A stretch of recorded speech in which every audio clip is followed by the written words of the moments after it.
All right. Well, good afternoon. Welcome to the Tec-Talk Podcast, broadcasting live here at the Space and Missile Defense Symposium Day 1 afternoon session. Before we get started, we have a sponsor for our GovCon cards. It is a free iOS app by Tech Masters Incorporated. Do you have trouble keeping up with the business cards and contacts you collect at networking events? You come back from a conference with a stack of cards, a blur of conversations, and every good intention of following up. And then 2 weeks later, that stack is still sitting on your desk. We've all been there. GovCon Cards fixes that. Just scan the card with your phone, and its on-device AI pulls the name, title, company, phone, and email in seconds. It organizes every contact by the event where you met them, and here's the best part. It drafts your follow-up by text or email, personalized and ready to send. It integrates directly with your phone's email and messaging apps. You can even create and share your own digital business card with the QR code. There's no account needed, no subscription, nothing leaves your phone. It's completely free and private. Search GovCon Cards on the App Store today or click the link in the podcast description. All right, today I am joined by a very, very special guest of mine, Mr. Finis Dodson, Program Manager at All In Solutions. Welcome to the podcast, sir. Well, thank you for inviting me and having me on today. I am excited about this opportunity. This is not your first podcast, or is it your first podcast? This is not my first podcast. Actually, the last one I did was with Sergeant Major Army Tilley. That was very interesting because he was my boss, as well as I was a former Command Sergeant Major for Space and Missile Defense Command. And when I did it, it was with him. We're talking about Space and Missile Defense Command as what we were doing and the growth of it. As you know now, with space and the evolution of it and SMDC, we were drastically involved in everything, especially with the Space Force. We did the 500 personnel transfer over to that from SMDC to make sure it stood correctly, and I was involved in that as the Command Sergeant Major. So it's been great to see the evolution of SpaceCom, the Space Force, and SMDC. Now it's Task Force Go. We're doing with that with Golden Dome America. It's just great to see the things that I've seen when I started up in SMDC. Then I retired in 2023 to see it still progressing. That's what's good about life, you know, what you leave and you still see it growing, especially in our nation, that we can defend our nation from anybody who want to come in and say, mess with us. So we don't have another 9/11. This is great to be able to be a part of that, how that growth and the protection of our homeland. I know I concur with all that you said. But yeah, it's awesome to have you on. We'll have a good conversation today. I guess you've already alluded to it. You're a retired Command Sergeant Major, United States Army. Yes, and I said on my podcast I did with SMDC, I made a reference to it was a long time. It was 35.6 years of service to our nation, and I'll say it was about the people, and that's what makes everything positive. And like this right here, I got there in 2019 SMDC to 2023. The SMD Symposium was part of our life, and it's great to be back here now, giving back to this capacity. So it is great to be still giving back as from a green suiter, as an active to now as a retiree, still being able to support our nation. Yeah, it is. It's awesome coming to this event because it kind of makes it full spectrum for you. Yes. Full circle moments. So you see people that you serve with that are either still serving or have retired as well. I assume. Yes. But we're talking about how we support the warfighter. I know that is very much an integral part of who we are. Yes. Being that we were both in the military. And by the way, thank you for your 36. How many years? 36. 35.6. 35.6 years of experience. We thank you for your service. That's remarkable. And thank you for yours too. Hey, it's a pleasure. But I want to talk. We'll talk about a couple different things. I guess the first topic would be,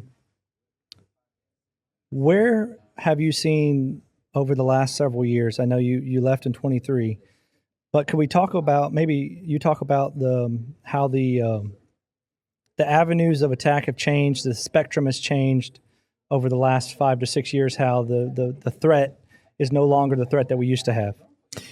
Yes, that's a great point. You think about the threat of the military and our peers out there. You just look at AI, the technology base, and how they can attack us. You know, when I came in, everything was really upfront in your face because there was no tyranny of distance that we had to worry about because everything was there. Now they can reach out now. Cell phones, they can come in any kind of skies. But now that we have the opportunity to go out and see our adversary in a broader spectrum, and like we said, VUCA, volatile, uncertain, complex, ambiguous environment, we can apply those techniques to counter those things. And like SMDC, and now that we have Task Force Gold, we can apply some of those units we have, like in the homeland, protect the, like I said, this conference, protect the homeland abroad and home. We can do those threats now. Versus we were more or less attacking now our homeland from overseas. We were going more or less in Germany, into Asia. But now we're doing that here because 9/11 really showed that they were looking at us at our own homeland. Whoever thought we would have an attack on our homeland? So that made us rethink about where somebody could attack us at.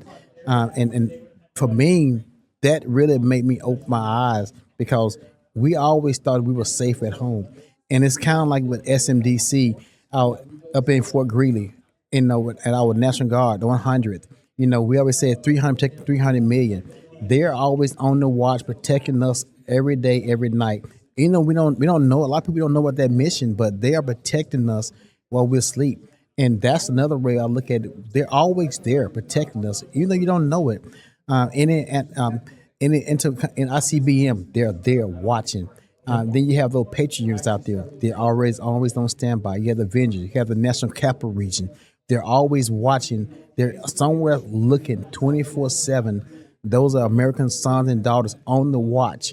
Regardless, make sure we sleep at night peacefully. Yeah, I think oftentimes we, as U.S. citizens, we are, of course, grateful to be here, but we don't always think about the aspect of the people that are protecting us.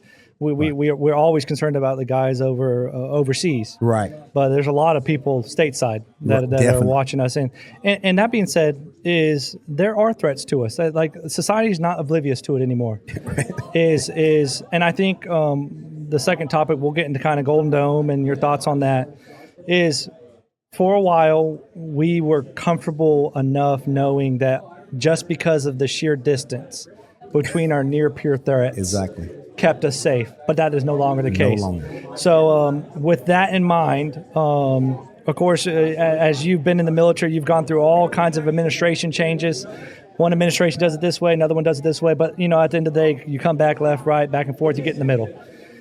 Is the landscape's changed to the spot now to where we have to invest internally, not abroad, internally, to make sure that we can combat all the threats that exist, and there's a lot of them, and right. you can speak to more of those because you lived it and worked it at Space and Missile Defense Command here in Huntsville. But with Golden Dome, what are the biggest hurdles that you see from a technical point of view, and then also could you talk a little bit about how society has to buy into the mindset that we have to have something? Yes. Those are some great points. One is the technical part of it. When you think about one, for the missile defense part of it in space, it's the cost. Freedom is not free, and so we say that all the time. With our personnel, sons and daughters doing our job, but also in the monetary part of how much our equipment costs. So we have to understand that one, it's going to cost us to do this. Got to invest in. So the price tag might shock people, but they got to know that in order to have this, we got to spend it in order to invest into technology. Because somebody is somewhere in a garage and investing in their time and their skill set in a garage somewhere. What they've learned from at school or somewhere at a college or just on YouTube, how to build, it could be an IED, or how to build a different radio, or how to build something that's basic, how to counter a system we have. So we have to go and find a way that somebody can bring it into our inventory. So that means cost, instead of putting them on somebody's negative side, bring them to the positive side. That's what we got to look at. How can we invest in them and do that? But also that goes into the investment of, it's like the tyranny of distance, except bring them in the investment, the technical part of it. How do we create a center where they can go and invest their time into that? It's like our center of excellence, our school said .mil PF, doctrine, organization, time, material, and logistic, and facilities. Those are things that we got to invest into. It takes money. That's what we have to look into. And you look at the public, it almost come back to the mentality of the Cold War. Everybody had the bomb threat. Everybody went on the desk. Everybody bought into it. A nuclear war on the desk, the drill. And almost not say to that drastic means, but everybody got to understand in our nation that something could happen. That we got to have a technique that if someone's to launch a missile, that you got to have a method, a procedure to how do you counter that? Because we see enough movies. I think I had to go into a movie, but we see enough movies nowadays where they're having like the zombie attack and all the other movies, Doomsday. But what do we really have in our nation that is a foolproof? This is what you would do in case of. What do your family do in case of? What's your rally point? What do you contact? What's your food supply? What do you have? That's what as a nation, we got to buy into that. It's going to take money. We got to have a system. We got to have a technique, a technique that what we're going to do to make sure we're safe. And it's almost kind of like the ham radio, how do I connect people? Because my cell phone go down, like right now. Like the other night, in my neighborhoods, a car hit one pole. It took all of Meridianville out. All of Meridianville. So what if that happened across in multiple town or states? No communication. Communication. So what do we do? So it takes money to have a redundancy communication form. So that's what we got to do as a nation to make sure we can have a means to do that in our nation. No, I would agree. The landscape is a difficult one to solve.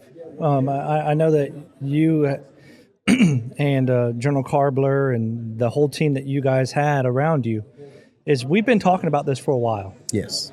And it's not an easy problem to solve. We have the largest area in the world to protect.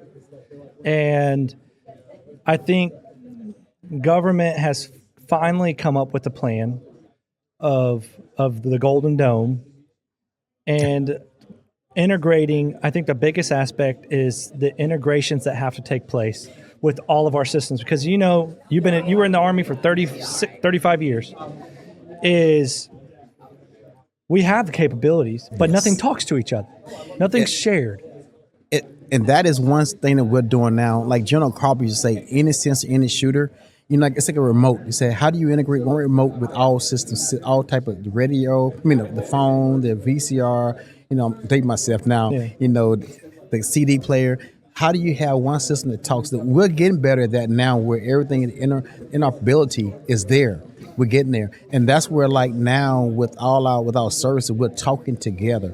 It used to be Army was Army, Navy, Air Force, but now we're working together to maybe we can fight together as one to win our nation war, because our peer is doing it. Yep. They're trying to do so. We got, in order to win our nation wars, we got to do that, and that's what I said. Wars fail diplomacy. And that's what we got to be able to go and fight and win and make sure we can stay. We are now having this podcast now and doing these things. And then I can continue to be a contractor after I retire. So, just being very adamant about how can we talk and also have shared properties of what we have created, and not being so, this is what I created, but you got to have some proprietary rights to things, but you got to have a willingness to share with certain limitations. Yeah. Ability to share, willingness to share, and also the teaming side of the house is we're all on the same team. A lot of companies compete against each other. It's part of the business, part of being in the U.S. But what at least I've seen from the government's perspective is they have really hounded about the last 2-3 years is we want a team. We don't want one company doing X amount of work. We want one company doing this, another company doing this, another company doing this as a team. And you guys specialize in that and be really good at it. So on that note, I know you mentioned as a contractor, tell us a little bit about All In Solutions. I know you're a program manager over there. How is All In Solutions involved with the Space and Missile Defense Symposium and, of course, the space community? I would love to hear about all about that. Well, if that comes into SMDC, me as a retired SMDC sergeant major, so our company, One All In Solutions, Alison Hickey is our CEO, former Undersecretary for VA, Under Shiseki. We are all about taking care of the veterans. So as you can imagine, we do a lot of VA-centric items, and we have two clinics. We do medical exam. We have our own Dr. Carmack, who is over all our clinics. Alison Hickey is our CEO. Rob Hickey is our COO. And then here, Rhonda Sutton is my counterpart. She does our business development. And so as a program manager, I have NASA standing. So we help with that. Artemis 2, my team help enable that. I have also with BAE, High Performance Computing, from Wright-Patterson all the way to Hawaii, then also with AVMIC, Cyber, and IT. So in those areas, we get to help in with all things space and things like that. So then also we're part of the SHIELD contract. They say we go to America. Mm-hmm. So we're on that, giving back, because that's all about partnership with companies to make sure we can protect our homeland from IT, HR, anything like that.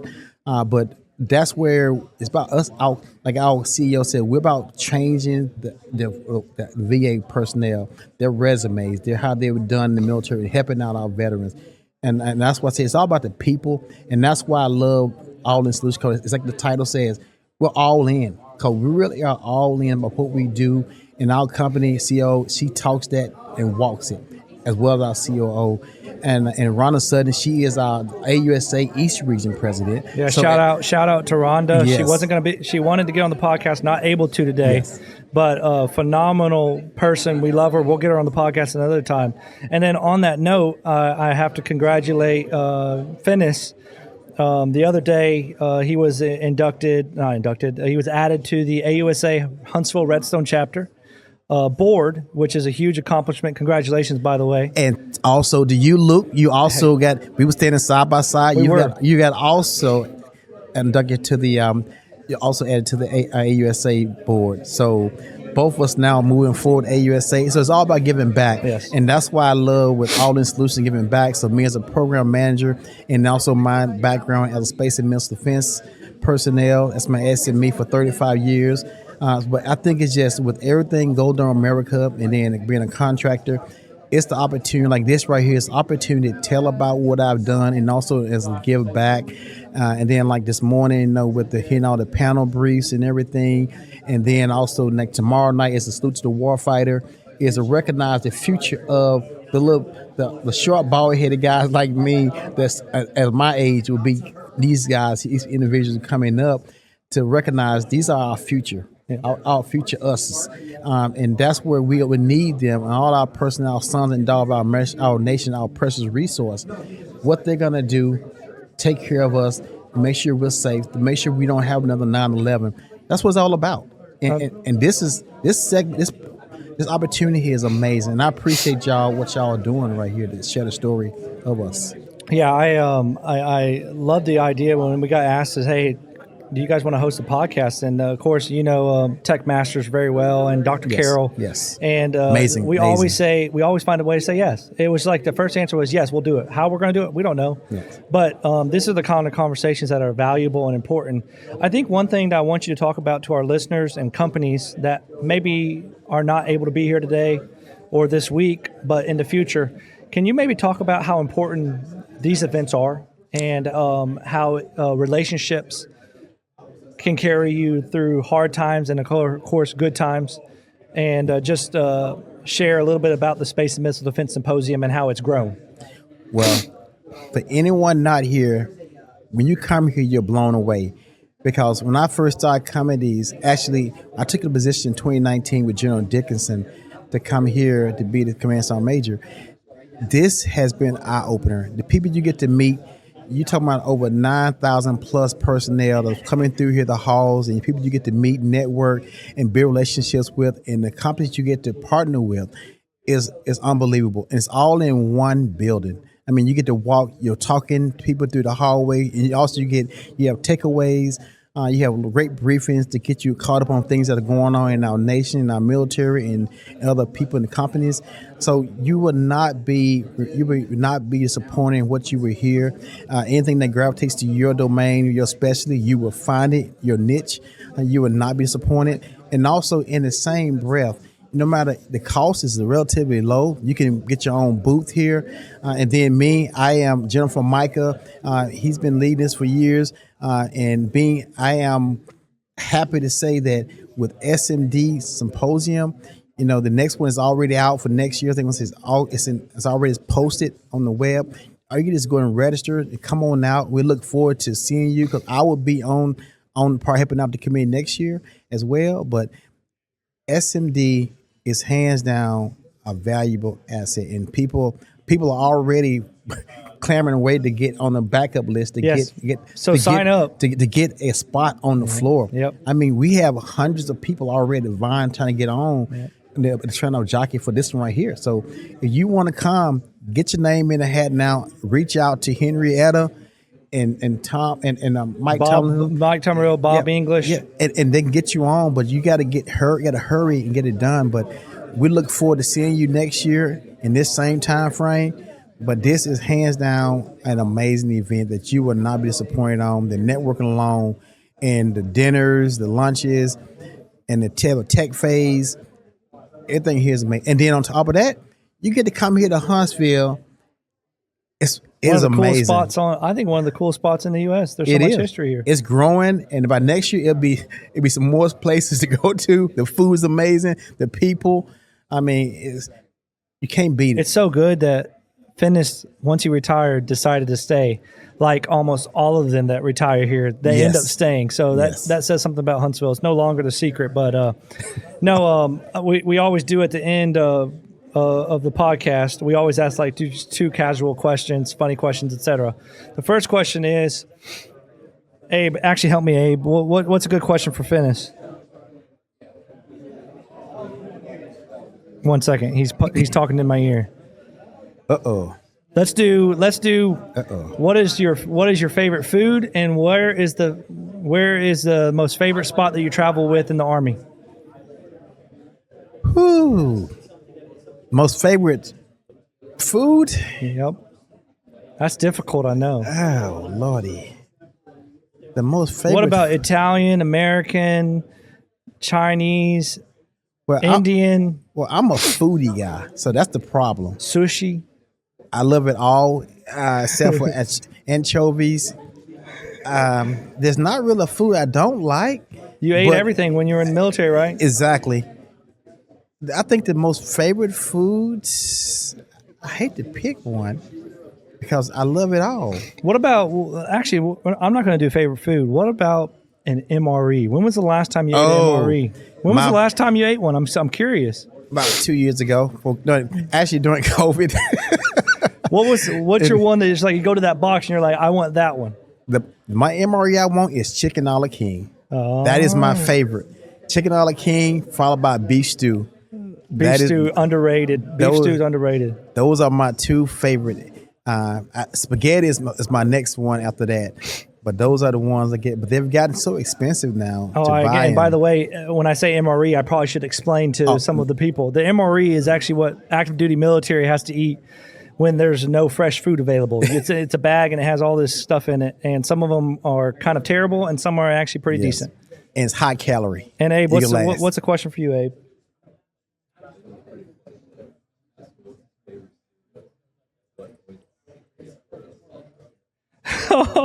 What's your favorite? Do you eat cereal? Hopefully you eat cereal. I do. What's your favorite cereal and what kind of noise does it make when it comes out of the box into the bowl? Well, nice. Abe, you got me good there now. So here's the sound effects, y'all. So don't judge me on my sound effects. So my favorite cereal is Fruit Loops. Oh. I love some Fruit Loops, some good milk. And it's like when I was in the active duty, that was my post FTX item. The Fruit Loops with milk was what you got. You got home, you're I want some Fruit Loops and milk. I had to have it. My Fruit Loops. I like Fruity Pebbles. I like the Pebbles better than Fruit Loops. Well, it's kind of the same material, but the Fruit Loops, you eat it and you get that milk. As long as the milk is like ice cold in that bowl, it's like I'm through with training. I'm at home. I'm in paradise. It's almost like, ooh. Yeah. I mean, Usha, but that is kind of that's my back. I'm back into civilian life mode.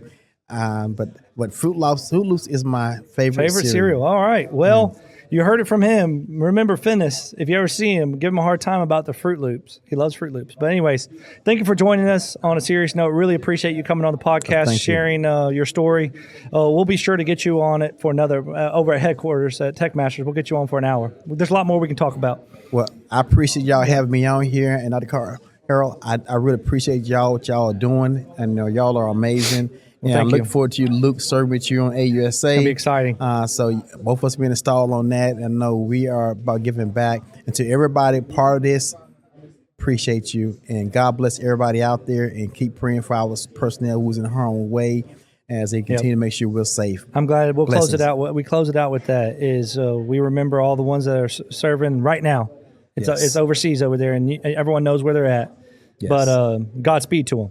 Thank you. All right. Take care. Thank you. Blessings.